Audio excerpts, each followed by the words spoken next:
राष्ट्रिय स्वतन्त्र पार्टीका अध्यक्ष रवि लामिछानेले प्रत्यक्ष र समानुपातिक गरी राष्ट्रिय स्वतन्त्र पार्टीले 45 सिटभन्दा बढी जित्ने अनुमान गरेका छन्। उनले सञ्चारकर्मीहरूसँग कुराकानी गर्दै राष्ट्रिय स्वतन्त्र पार्टी तेस्रो दल बन्ने र 45 भन्दा बढी सिट हात पार्ने उनले दाबी गरेका हुन्। मङ्सिर 4 गतेको आम निर्वाचनको अन्तिम नतिजा आउने क्रम जारी रहेको छ। अहिलेसम्म 47 प्रतिनिधि सभा क्षेत्रको अन्तिम नतिजा सार्वजनिक भएको छ, जसमा नेपाली काङ्ग्रेसले 25 स्थानमा जित हासिल गरेको छ भने एमाले 14 स्थानमा जित हासिल गरेको छ। त्यस्तै नेकपा माओवादी केन्द्रले 7 स्थानमा जित हासिल गरेको छ भने एकीकृत समाजवादीले 6 स्थानमा जित हात पारेको छ। त्यस्तै राष्ट्रिय स्वतन्त्र पार्टीले 4, राप्रपाले 2 तथा नागरिक उन्मुक्ति पार्टी, जनमोर्चा, जसपा र लोसपाले एक ठाउँमा जित हासिल गरेका छन्। दाङ क्षेत्र नम्बर 2 मा 9337 मत गन्न बाँकी रहँदा नेकपा माओवादी केन्द्रकी रेखा शर्मा 317 मतान्तरले अगाडि रहेकी छन्। 70101 मतगणना हुँदा शर्माले 24072 मत ल्याएकी हुन्।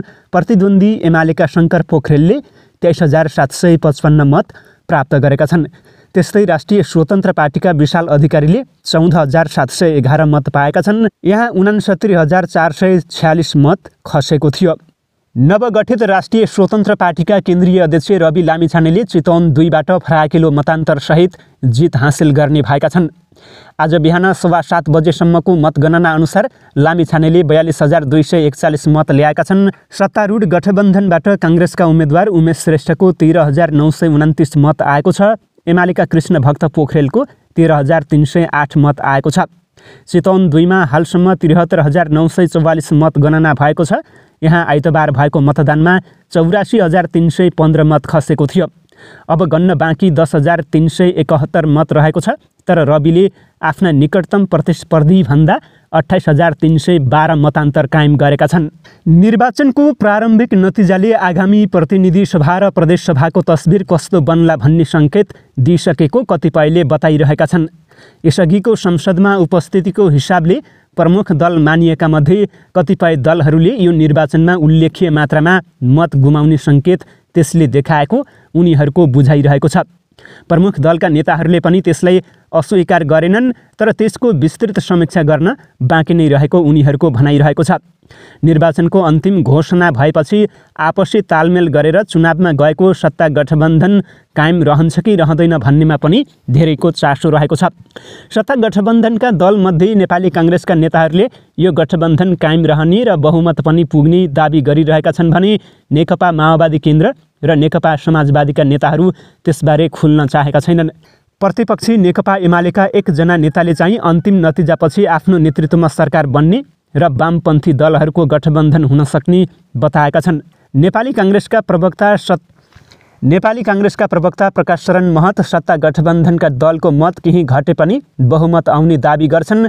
उनले बीबीसीसँग भने हाम्रो गठबन्धनको बहुमत आउँछ र यो गठबन्धन पनि जारी रहन्छ भन्ने लाग्छ।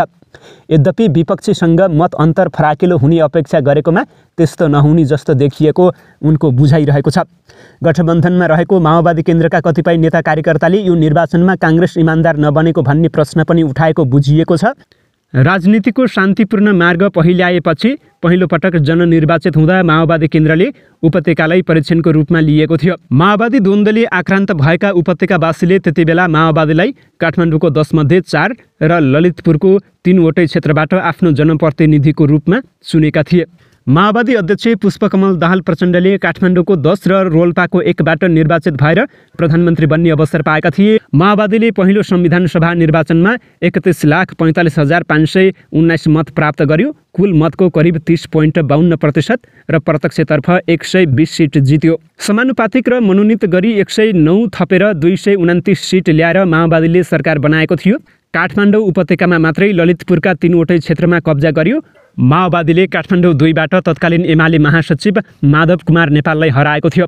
माओवादीका केन्द्रीय सदस्य झक्कु सुवेदीले माधव नेपाललाई हराएपछि उनको देश विदेशमा चर्चा परिचर्चा मात्रै भएन, एमाले महासचिव नेपालले पदबाटै राजीनामा दिए। त्यसैगरी डाक्टर बाबुराम भट्टराईकी पत्नी हिसिला एमीले काठमाडौँको 7बाट, हिम्मत साक्यले काठमाडौँको 6बाट निर्वाचित भई संविधान सभा सदस्य भए। त्यतिबेला नेपाली काङ्ग्रेसले 23,48,890 अर्थात् करिब 22.79% मत ल्याएको थियो। काङ्ग्रेसले प्रत्यक्ष 37 सिट, समानुपातिकतर्फ 73 र मनोनित 5 गरी 115 सिट ल्याएको थियो। त्यो बेला काङ्ग्रेस दोस्रो भएको थियो। त्यस्तै एमाले 22,29,064 मत ल्याएको थियो। करिब 21.63% मत एमाले ल्याएको थियो। प्रत्यक्षमा 33 सिट र समानुपातिक र मनोनित गरी 70 र 5 गरी 108 सिट ल्याएको थियो।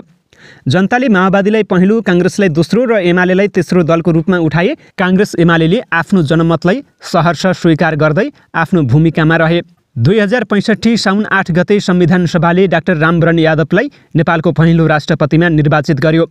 2065 साउन 32 गते संविधान सभाको 2/3 बहुमतले प्रचण्डलाई गणतन्त्र नेपालको पहिलो प्रधानमन्त्रीमा निर्वाचित गर्यो र माओवादीको नेतृत्वमा एमाले, फोरम, जनमोर्चा, संयुक्त वाम मोर्चा लगायतका दलहरूको सहभागितामा संयुक्त सरकार निर्माण भएको थियो।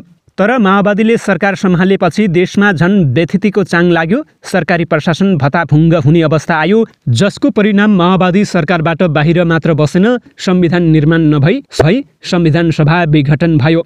त्यति मात्र होइन, माओवादीले सरकार सम्हालेपछि अव्यवस्थित शहरीकरण बढ्यो। काठमाडौँ उपत्यकामा माओवादी बाहेक अरूले जग्गा खरिद बिक्री गर्न सक्ने अवस्था आएन।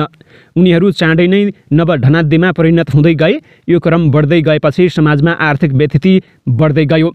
संविधान निर्माणमा लागेका सांसदहरू समेत आर्थिक व्यथितिको मतियार बन्दै गए र फलस्वरूप संविधान निर्माण नगरी 2069 जेठ 24 गते पहिलो संविधान सभा भङ्ग भयो। प्रधानमन्त्री बाबुराम भट्टराईले प्रधानमन्त्री पदबाट राजीनामा दिए। प्रधान न्यायाधीश खिलराज रेग्मीको नेतृत्वमा चुनावी सरकार बन्यो। सोही सरकारले दोस्रो संविधान सभाको निर्वाचन गरायो। निर्वाचनपछि आएको परिणामले 2070 सालमा माओवादीले उपत्यकामा 1 सिट पनि हात पार्न सकेन। प्रचण्डले काठमाडौँ 10 र सिराहा 1 मा उम्मेदवारी दिएका थिए। काठमाडौँ 10 बाट प्रचण्डले हात धुने अवस्था आयो। 2064 को संविधान सभा निर्वाचनमा पहिलो भएको माओवादी 2070 मा शून्य भएको थियो। 2074 को निर्वाचनमा एमालेसँग गठबन्धन भएपछि पुनः जित्ने आंकलन गरिएको थियो। तर माओवादीबाट उम्मेदवारी दिएका 3 जना उम्मेदवारले पराजय भोगे। त्यतिबेला माओवादीबाट काठमाडौँ 1 मा अनिल शर्मा, 6 मा झक्कु सुवेदी र 10 मा हितमान साक्यले उम्मेदवारी दिएका थिए, जसमा शर्मा तेस्रो भए भने सुवेदी र साक्य निकटतम प्रतिद्वन्दी रहे। 2074 मा एमालेको सहायताले ललितपुर 3 मा काङ्ग्रेस उम्मेदवार मदन अमात्यलाई पराजित गर्दै वाम गठबन्धनका तर्फबाट उम्मेदवार बनेकी माओवादी नेत्री पम्फा भुसाल विजयी भएकी थिइन्। तर यसपटक उनी एमाले उम्मेदवार अमृत खड्गा भन्दा पनि निकै पछि परिन्। उनको स्थानमा गत असारमा मात्रै गठन भएको रवि लामिछानेले नेतृत्व गरेको राष्ट्रिय स्वतन्त्र पार्टीकी डाक्टर तोमिसा कार्कीले जित हात पारेकी छन्। यो सँगै उपत्यकामा माओवादी शून्यमा झरेको छ। 2064 सालदेखिको माओवादीको उपत्यकाभित्रको 14 वर्षे रजगजको अन्त्य गरिदिएको हो। शहरमा फैलाएको यो राजनीतिक आतंकलाई सभ्य मतदाताले राम्रैसँग बुझेका छन्। सर्वहारा वर्गका लागि भन्दै लडेको जनाएको माओवादीका नेताहरू करोडपति बने। त्यसकै हिसाब किताब यसपालि मतदाताले दिएका छन्। अर्घाखाँचीमा एमाले उम्मेदवार टोपबहादुर रायमाझी विजयी भएका छन्। निर्वाचन आयोगका अनुसार प्रतिनिधि सभा निर्वाचन 2069 अन्तर्गत अर्घाखाँची क्षेत्र नम्बर 1 मा नेपाल कम्युनिस्ट पार्टी एमालेका उम्मेदवार टोपबहादुर रायमाझी 42,675 मत ल्याई विजयी भएका हुन्। रायमाझीले निकटतम प्रतिद्वन्दी नेपाली काङ्ग्रेसकी उम्मेदवार पुष्पा भुसाल गौतमलाई 17,030 मतान्तरले पराजित गरेका हुन्। प्रतिनिधि सभा समानुपातिकतर्फ नेकपा एमाले 4 लाख मतभन्दा बढी मत ल्याएको छ। निर्वाचन आयोगले अद्यावधिक गरेको तथ्याङ्क अनुसार एमाले 4,52,730 मत प्राप्त गरेको छ।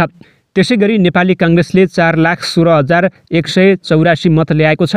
अहिलेसम्म राष्ट्रिय स्वतन्त्र पार्टी 2,34,747 मतसहित तेस्रो स्थानमा रहेको छ। नेकपा माओवादी केन्द्रले 1,92,742 मत ल्याएको छ।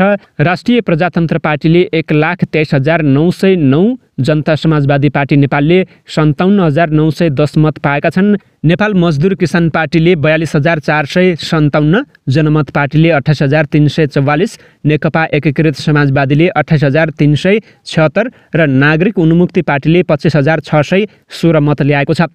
विभिन्न साना दलहरूको जोड्दा विभिन्न साना दलहरूको जोड्दा 98,519 मत आएको छ। समानुपातिक प्रणालीमा दलहरूले सिट पाउनका लागि 3,20,000 बढी मत ल्याउनु पर्नेछ। प्रदेशसभा सदस्य समानुपातिकतर्फ पनि एमाले नै अग्रस्थानमा देखिएको छ। 4 प्रदेशमा एमाले, 2 प्रदेशमा काङ्ग्रेस र 1 प्रदेशमा माओवादी अगाडि देखिएको छ।